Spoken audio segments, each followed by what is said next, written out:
Hello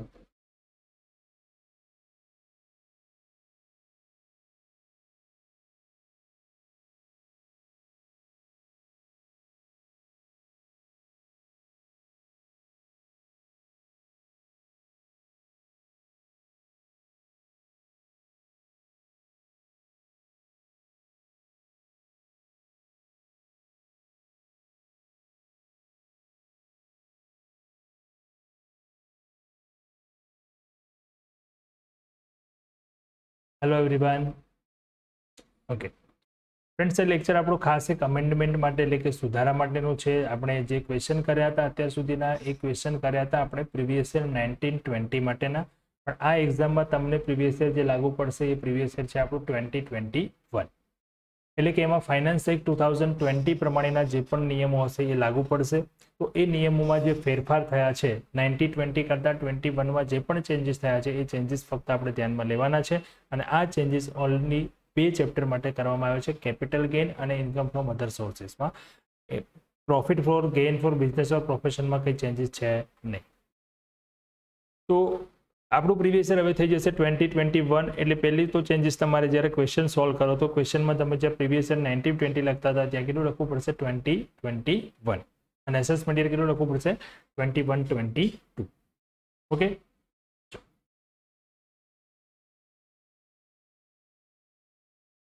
સૌથી પહેલા વાત કરીએ કેપિટલ ગેઇન માટેની. તો કેપિટલ ગેઇનના ચેપ્ટરની અંદર આપણે 2 ટાઈપના કેપિટલ ગેઇનની વાત કરી હતી. ફર્સ્ટ હતો કેપિટલ ગેઇન આપણું શોર્ટ ટર્મ અને બીજું હતું લોંગ ટર્મ. શોર્ટ ટર્મમાં કોઈ ફેરફાર નથી, લોંગ ટર્મની અંદર એક ચેન્જીસ થયું છે અને એ ચેન્જીસ છે ઇન્ડેક્સ નંબર. હવે જુઓ, અહીંયા આપણે જ્યારે ઇન્ડેક્સ કોસ્ટ ગણતા હતા ત્યારે આપણે લખતા હતા purchase price into index number for the year of transfer divided by index number for the year of purchase. તો અહીંયા જે ટ્રાન્સફર યર છે, હવે એ ટ્રાન્સફર યર આપણું કયું થઈ જશે 2021. તો index number for the transfer year 2021 is 301. એ છે 301. આપણે જે ક્વેશ્ચન કર્યા એવા બધામાં ઇન્ડેક્સ નંબર આપણે લીધો હતો 1920, બીકોઝ આપણે પ્રીવિયસ યર માનતા હતા 1920. પણ હવે તમારે પ્રીવિયસ યર લેવાનું છે 2021 અને એ 2021 નો ઇન્ડેક્સ નંબર છે આપણો 301. ઓકે, તો જ્યાં જ્યાં તમારે ઇન્ડેક્સ કોસ્ટ ગણવાની આવે ત્યાં હવે તમારે ટ્રાન્સફર યર કયું લેવાનું છે 2021 અને એનો ઇન્ડેક્સ નંબર છે 301. જો આપણે જે ક્વેશ્ચન કર્યો હતો ક્વેશ્ચન નંબર 6, એ જ ક્વેશ્ચન અહીંયા હું તમને બતાવું છું કે એમાં આપણે ગણતરી કરી હતી 1920 માટે, પણ હવે એ તમારે ગણતરી કરવાની છે 2021 માટે.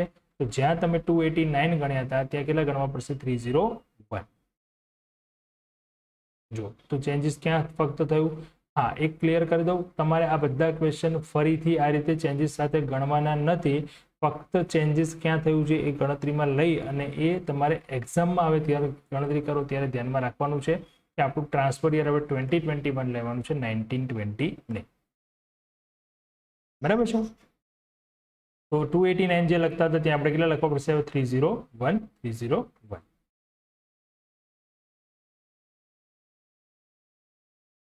ચલો ઓકે, જો અહીંયા મેં તમને ખાલી ચેન્જીસ સમજાવેલું છે ક્યાં ક્યાં આપણે ચેન્જીસ કરવાનું છે એ, જેથી તમે નવો કોઈ ક્વેશ્ચન સોલ્વ કરો તેમાં તમને ખ્યાલ આવી શકે.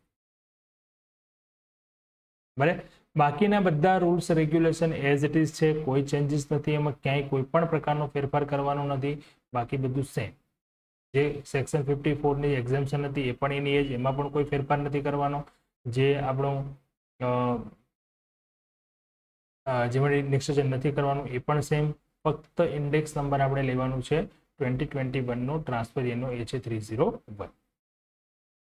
ચાલો, તો બસ કેપિટલ ગેઇનમાં આ 2 વસ્તુનો ફેરફાર હતો. હવે જોઈએ આપણે ઇન્કમ ફ્રોમ અધર સોર્સિસના ચેપ્ટરમાં શું હતું. તો ઇન્કમ ફ્રોમ અધર સોર્સિસમાં એક ડિવિડન્ડનો પોઈન્ટ છે, એમાં ખાસ ચેન્જીસ થયું છે. Dividend receive from N Indian company. Indian company પાસેથી જે ડિવિડન્ડ મળતું હતું એ એક્ઝેમ્પ્ટેડ હતું અન્ટિલ 31 માર્ચ 2020, એટલે કે ફાઇનાન્શિયલ યર 1920માં આ ડિવિડન્ડ હતું એ એક્ઝેમ્પ્ટેડ હતું, એના પર ટેક્સ લેવામાં આવતો નહોતો. એટલે આપણે એ જ્યારે ગણતરી કરતા હતા તો આપણે શું કરતા હતા, એને એક્ઝેમ્પ્ટેડ તરીકે લખતા હતા, ટેક્સેબલ તરીકે લખતા નહોતા કેટલું પણ ડિવિડન્ડ હોય. અને 19-20ના વર્ષ સુધી ડિવિડન્ડની એવી પણ એક પ્રોવિઝન હતી જે 17-18 થી ચાલુ કરવામાં આવી હતી કે ડિવિડન્ડની ઇન્કમ 10 લાખ રૂપિયા સુધી એક્ઝેમ્પ્ટેડ છે, 10 લાખથી વધુ મળે તો એ ટેક્સેબલ છે. બરાબર, આવી એક પ્રોવિઝન હતી. પણ 1920 નું વર્ષ પૂરું થયું એટલે કે એપ્રિલ 2021 થી એપ્રિલ 2020 થી ડિવિડન્ડ જે છે એ 100% ટેક્સેબલ ઇન્કમ તરીકે ગણવામાં આવી છે. શા માટે? તો અહીંયા વાંચીએ આપણે શું કહ્યું છે. જો The dividend received from an Indian company was exempt until 31st March 2020 financial year 1920. That was because the company declaring such a dividend already paid dividend distributed tax before making payment. એટલે કે 19-20ના વર્ષ સુધી કંપનીને dividend આપવું હોય તો કંપનીને dividend distribution tax pay કરી અને ડિવિડન્ડ આપવું પડતું. અને ડિવિડન્ડ કંપની ટેક્સ પે કરીને આપે છે તો જે શેરહોલ્ડરને ડિવિડન્ડ મળે છે એના માટે એ પછી ટેક્સ ફ્રી ઇન્કમ બની જતી હતી. પણ આ પ્રોવિઝન હવે રદ કરવામાં આવી એટલે કે the finance act 2020 changed the method of dividend taxation. Dividend ટેક્સની મેથડ ચેન્જ કરી. Herefore, henceforth all dividend received on or after 1st April 2020 is taxable in the hands of investor. એટલે જે રોકાણકાર છે, જે શેરહોલ્ડર છે, એમના હાથમાં જે ડિવિડન્ડની ઇન્કમ આવે છે એ ટેક્સેબલ બની જાય છે 100%. The dividend distribution liability on companies and mutual funds stand withdrawn. Similarly, the tax of 10% on dividend received and resident individuals, HUF and firms exceed ₹10 lakh also stand withdrawn. ડિવિડન્ડના ઉપર tax ભરવાની જવાબદારી કંપનીની હતી, એ company એક સરકારે રદ કરી. તો એની સાથે સાથે જે પેલી 10 લાખવાળી લિમિટવાળી હતી એ પણ સરકારે રદ કરી, જેથી હવે કોઈ પણ શેરહોલ્ડરને કેટલું પણ ડિવિડન્ડ મળે તો એ 100% ટેક્સેબલ છે, આઈધર ઇક્વિટી શેર હોય કે પ્રેફરન્સ. તો આ વાત થઈ ગઈ ડિવિડન્ડની. હવે ખબર પડી ગઈ કે જ્યારે પણ દાખલામાં આપણને ડિવિડન્ડ આપેલું હોય તો એ શું કરવાનું છે? ટેક્સેબલ તરીકે લેવાનું છે. હવે ડિરેક્શનમાં ઇન્કમ ફ્રોમ અધર સોર્સેસમાં ચેન્જીસ, આ ડિવિડન્ડનો જ ચેન્જીસ છે, કારણ કે જનરલ રૂલ હતો ઇન્કમ ફ્રોમ અધર સોર્સના ડિડક્શન માટેનો કે જે ઇન્કમ મેળવવા માટે તમે જે પણ ખર્ચ કર્યો હોય તો એ તમને બાદ મળવા પાત્ર છે. તો ડિવિડન્ડ પણ જો હવે ટેક્સેબલ થઈ ગયું તો ડિવિડન્ડ મેળવવા માટે પણ જે આપણે ખર્ચ કર્યો હોય તો એ પણ ટેક્સેબલ થઈ જશે. ડિડક્શન છે એટલે કે તમને ડિડક્શન તરીકે બાદ મળશે.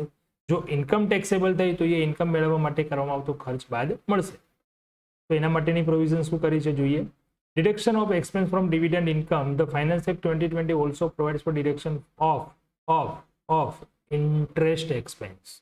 ધ્યાન રાખજો, કયો ખર્ચ? ખાલી ઇન્ટરેસ્ટ એક્સપેન્સ, બધો ખર્ચ નહીં, only interest expense incurred against the dividend. એટલે બહારથી ક્યાંથી લોન લીધી હોય, વ્યાજે પૈસા લાવીને આપણે શેરમાં રોકાણ કર્યું હોય અને પછી એનું ડિવિડન્ડ મળ્યું હોય અને એના માટે જે વ્યાજ આપણે ચૂકવ્યું હોય તો એ વ્યાજ તમને બાદ મળશે, બીજો કોઈ ખર્ચ નહીં. બીજો પોઈન્ટ છે એમાં, the deduction should not exceed 20% of the dividend income. Dividend જે છે એ ડિવિડન્ડ 20%ની ડિવિડન્ડની 20% રકમ જેટલું જ ઇન્ટરેસ્ટ તમને બાદ મળી શકે, પૂરેપૂરું ઇન્ટરેસ્ટ નહીં. એટલે કે એની એક લિમિટ આપી દીધી છે, બરાબર છે, ઓનલી 20%. ફોર એક્ઝામ્પલ, ચલો સમજાવું તમને. ધારો કે 5,000 રૂપિયા ડિવિડન્ડ મળ્યું છે, તો 5,000ના ફ્રેન્ડ્સ 20% આપણે કરીએ તો કેટલા થઈ જાય? 1,000 થઈ જાય ને. અને જો તમે વ્યાજનો ખર્ચ કર્યો હોય 1,500 તો તમને 1,500 બાદ નહીં મળે, કેટલા બાદ મળશે? 1,000. અને માની લો કે વ્યાજનો ખર્ચ તમે કરો છો 500 તો કેટલા બાદ મળશે? 500 એઝ અ ડિડક્શન.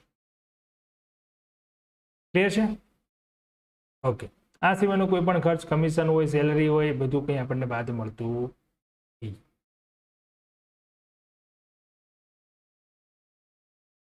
જુઓ, હવે મેં તમને ક્વેશ્ચન જે કરાયો તો એ ક્વેશ્ચનની અંદર ક્યાં ચેન્જીસ થયું છે એ પણ સમજાવી દઉં. ક્વેશ્ચન નંબર 5 હતો આપણો. ક્વેશ્ચન નંબર 5માં પોઈન્ટ નંબર 2 હતો. તમે આગળના લેક્ચર જોશો તો ખ્યાલ આવશે. સેકન્ડ નંબરનો પોઈન્ટ હતો dividend received on equity share on Indian company. આ મેં તમને શું લખાયું હતું? એક્ઝેમ્પ્ટેડ. અને એક્ઝેમ્પ્ટેડ નહીં આવે, 12,000 પૂરેપૂરા ટેક્સેબલ આવશે. પછી પોઈન્ટ એમાં 10મા પોઈન્ટમાં જો ડિડક્શન આપેલી હતી, ડિડક્શનમાં મેં એક કેન્સલ કરાવ્યું હતું કારણ કે ડિવિડન્ડ ટેક્સેબલ નથી તો એના માટેની ડિડક્શન પણ ના મળે. પણ હવે નિયમ ચેન્જ થઈ ગયો તો ડિડક્શન પણ મળશે. પણ ઇન્ટરેસ્ટ કેટલું છે? 3,000 છે અને ડિવિડન્ડ કેટલું છે આપણું? 12,000. તો આપણે કેલ્ક્યુલેશન કરીશું, 12,000ના 20% સુધી આપણને ઇન્ટરેસ્ટ બાદ મળે તો કેટલું થઈ જશે? 2,400. તો ડિડક્શન 3,000 નહીં પણ કેટલી મળશે? 2,400. બરાબર છે. તો જો તમારા આન્સરમાં શું ચેન્જીસ થશે એ પણ અહીંયા હું તમને સમજાવી દઉં. પોઈન્ટ નંબર 2 આપણે જે એક્ઝેમ્પ્ટેડ લખ્યો હતો એ જગ્યાએ ટેક્સેબલ લખીશું 12,000. એટલે આપણું ટોટલ જે છે એ ટોટલ થઈ જશે અહીંયા 4,17,000. અને ડિડક્શન જે આપણે લખીશું તો ડિડક્શનની અંદર અહીંયા જો આપણે 12,000 ના 20% સુધી લિમિટ છે તો ત્યાં સુધી જોઈશું તો 2400 રૂપિયા ડિડક્શન તરીકે બાદ લેવાના છે. બસ આ બંને ચેન્જીસ આપણા આ ક્વેશ્ચનમાં કર્યા આપણું યર ચેન્જ થઈ જવાના કારણે. 6 નંબરનો પોઈન્ટ હતો, સોરી ક્વેશ્ચન હતો, એમાં પણ અહીંયા પોઈન્ટ નંબર 2 હતો આપણો 12% પ્રેફરન્સ શેર ને આપણે ઇગ્નોર કર્યું હતું બીકોઝ ડિવિડન્ડ ટેક્સેબલ નતા ગણતા, પણ 2021માં ડિવિડન્ડ ટેક્સેબલ છે તો ડિવિડન્ડ આપણે અહીંયા ધ્યાનમાં લેવું પડશે. તો 2 લાખના 12% તરીકે આપણે 24,000 ડિડક્શન સોરી ડિવિડન્ડ જે છે એ ટેક્સેબલ તરીકે લખીશું. તો ટોટલ થઈ જશે તમારું ત્યાં ગ્રોસ ટોટલ ઇન્કમ 398, ડિડક્શનમાં એમાં કંઈ છે નહીં તો ડિડક્શન 150, ડિવિડન્ડની ડિડક્શન કંઈ છે નહીં. તો આ બે પ્રકારના સમજે આપણે કર્યા હતા એ સમની અંદર આ પ્રોવિઝનના કારણે ચેન્જીસ થાય છે.